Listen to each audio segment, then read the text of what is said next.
Have you ever wondered why we carve pumpkins, wear costumes, and tell ghost stories on one specific night of the year? It feels like a modern tradition, a bit of commercial fun, but its roots run much deeper, back into the misty soil of Iron Age Europe. Welcome to 10-Minute History. I'm your host, Jake Sullivan, and today we're peeling back the veil of time to explore the ghostly rituals of the ancient Celts. For these people, the border between our world and the spirit world, the Otherworld, was not a solid wall. And on one night of the year, that veil grew so thin you could almost hear the whispers from the other side. First, let's get one thing straight. When we say Celts, we aren't talking about a single, unified empire like the Romans. The term refers to a vast collection of different tribes spread across Europe for centuries, from modern-day Turkey all the way to Ireland. What linked them was a shared family of languages, a distinct artistic style, and a core set of spiritual beliefs that were profoundly different from our own. Their world was enchanted, alive with spirits in every forest grove, every bubbling spring, and every ancient burial mound. Crucially, the Celts did not write down their sacred knowledge. Their priests, the famous Druids, believed this lore was too powerful for common hands and insisted on memorizing everything. A Druid's education could take up to 20 years. This means everything we know about them comes from three tricky sources: the writings of their enemies, the Greeks and Romans, the silent clues of archaeology, and myths written down centuries later by Christian monks. We have to piece their story together like historical detectives. At the very heart of the Celtic worldview was a powerful conviction: the soul does not die. The Roman general Julius Caesar, who fought them for years, wrote that the main teaching of the Druids was that souls pass from one body to another after death. They saw death not as an end, but as, in the words of one poet, the midpoint of a long life. This belief made them fearless in battle, but it also led to one of their most unsettling customs: the cult of the head. For the Celts, the head was the seat of the soul, the source of a person's spiritual power. To take an enemy's head was to capture their very essence. Roman writers described Celtic warriors riding home with severed heads tied to their horses, later embalming the most important ones to display in their homes as trophies. This wasn't just bloodlust, it was a deeply spiritual act. Archaeologists have even found ancient sanctuaries in France, with pillars carved with special niches, perfectly sized to hold human skulls. This belief is captured perfectly in the Welsh myth of Bran the Blessed, a giant king whose head is cut off after battle. But instead of being a grotesque end, his head remains alive, talking, offering wisdom, and providing good company to his followers for another 87 years. The head was the soul's trophy, a symbol of its power to persist beyond the body. So if the soul lived on, where did it go? Not to a distant heaven or hell, but to the Otherworld, a parallel dimension that existed right alongside our own. It was a land of eternal youth and beauty, but also of great danger for any mortal who stumbled into it through a portal, which could be a cave, a lake, or an ancient burial mound. And managing the relationship with this ever-present spirit world was the job of the Druids and the purpose of their great ghostly rituals. The Celtic year was built around four great fire festivals, moments when the supernatural world drew dangerously close. The most important and most ominous was Samhain, pronounced Samhain. Falling around October 31st, it marked the end of the harvest and the beginning of the dark, cold half of the year. This was the Celtic New Year, a time of death and renewal, and on this night, the veil to the Otherworld dissolved completely. Spirits of the dead, both good and bad, could walk freely among the living.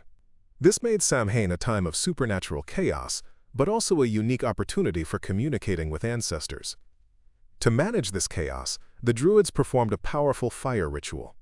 All the hearth fires in the community would be put out. Then, a single massive bonfire would be lit by the Druids on a sacred hill. People would then take an ember from this sacred flame to relight the fire in their own home, spreading its magical protection to see them through the winter. While some spirits were feared, ancestors were welcomed. Families held great feasts and would set an extra place at the table for deceased relatives, leaving out offerings of food and drink to honor their return. But you did not want to be caught outside on Samhain night. To avoid being abducted or tormented by a malevolent spirit, people started wearing costumes and masks, often made from animal skins. The idea was to disguise yourself, to blend in with the spirits and fool them. This practice, known as guising, is the direct ancestor of our modern Halloween costumes. And because the future and the spirit world were so close, Samhain was the perfect time for divination, for telling the future. People would bob for apples or roast nuts over the fire, with the results predicting who might marry or what fortunes the new year would bring. These weren't just party games. They were serious attempts to glimpse what lay ahead. The Celts also had very specific rituals for dealing with death itself. High-status warriors were often given what are known as, quote, chariot burials. They were interred with their entire chariot, along with their swords, shields, and plenty of food and wine, providing them with both a vehicle and provisions for their journey into the Otherworld. They were literally equipping the dead for the next life. But perhaps the most haunting and mysterious Celtic rituals are revealed by the Bog Bodies. Across northern Europe, hundreds of human bodies have been discovered, perfectly preserved for over 2,000 years in the unique acid-rich environment of peat bogs. Many of these bodies show signs of a horrifically violent death. Take Lindo Man, found in a bog in England. Analysis showed he was a high-status man who suffered a, quote, cripple death. He was bludgeoned on the head, strangled with a cord, and had his throat cut. His last meal even contained mistletoe pollen, a plant sacred to the Druids. Then there's Clonny Kevin Man from Ireland, killed by axe blows to the head. His hair was styled with a sophisticated gel made from pine resin imported all the way from Spain, proving he was no ordinary person. So what was happening here? The leading theory is that these were ritual sacrifices. Bogs were seen as gateways to the other world. During a time of crisis, like a famine or military defeat, sacrificing a high-status person, maybe even a king, would have been the ultimate offering to the gods. The triple death of Lindo Man may have been a ritual to appease 3 different deities at once.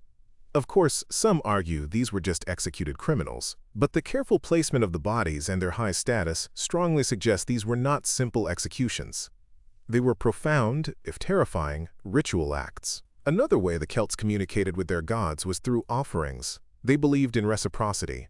To get something from the gods, you had to give something, and they gave their most valuable possessions. Archaeologists have found incredible treasures deliberately thrown into lakes and rivers, seen as direct conduits to the other world. At a site in Wales called Llyn Cerrig Bach, a massive hoard of Iron Age metalwork was found, including over 150 swords and spears, chariot parts, and even slave chains, all cast into the water as gifts to the gods. Often they would ritually kill the object first by bending a sword or breaking a shield. This released the object's spirit, ensuring it passed from the world of humans to the world of the gods. Now, you might have heard of the most infamous Celtic ritual of all, the Wicker Man. Julius Caesar wrote that the Druids built huge wicker figures, filled them with living men, and set them on fire as a sacrifice. It's a horrifying image that has stuck in popular culture for centuries. But here's the thing. There is absolutely zero archaeological evidence for it. Not a single trace of a giant wicker man has ever been found. Most historians today believe the story was either a wild exaggeration or, more likely, a piece of deliberate propaganda designed by Caesar to paint the Celts as savages and justify his brutal conquest of their lands. So what is the legacy of these ancient, ghostly rituals? It's all around us, often hiding in plain sight. When Christianity came to the Celtic lands, the church didn't simply erase the old ways, it absorbed them. The great festival of Samhain was co-opted, with the church moving its Feast of All Saints' day to November 1st. The night before became All Hallows' Eve, which, of course, became Halloween. The Celtic goddess Brigid was transformed into Saint Brigid. Sacred pagan wells and groves often became the sites for new churches. The old gods themselves were demoted. In the myths written down by monks, they became legendary kings and queens, or magical beings who were forced to retreat into hollow hills, eventually becoming the fairies of later folklore. This mythology became the bedrock for modern fantasy. Writers like J.R.R. Tolkien were deeply inspired by Celtic myths. The idea of beautiful, immortal elves sailing away to an undying land in the West is a clear echo of the Celtic journey to the other world. King Arthur's mystical island of Avalon is a classic Celtic paradise, and the magical Holy Grail shares many features with the life-giving cauldrons from Celtic legends. So, the next time you see a jack-o'-lantern glowing on a porch, or watch a fantasy movie with elves and enchanted forests, you're seeing the faint, enduring echoes of the Celtic Otherworld. These ancient rituals remind us of a time when the world was seen as a deeply magical place, where the barrier between the living and the dead was permeable, and where our ancestors were never truly gone. They show a profound human need to make sense of the great mysteries of life and death, a need that is just as powerful today as it was 2,000 years ago. So what are your thoughts on this? Let us know down in the comments. If you found this interesting or learned something new, please give this video a like, and don't forget to subscribe to 10-Minute History for more deep dives. Thanks for listening.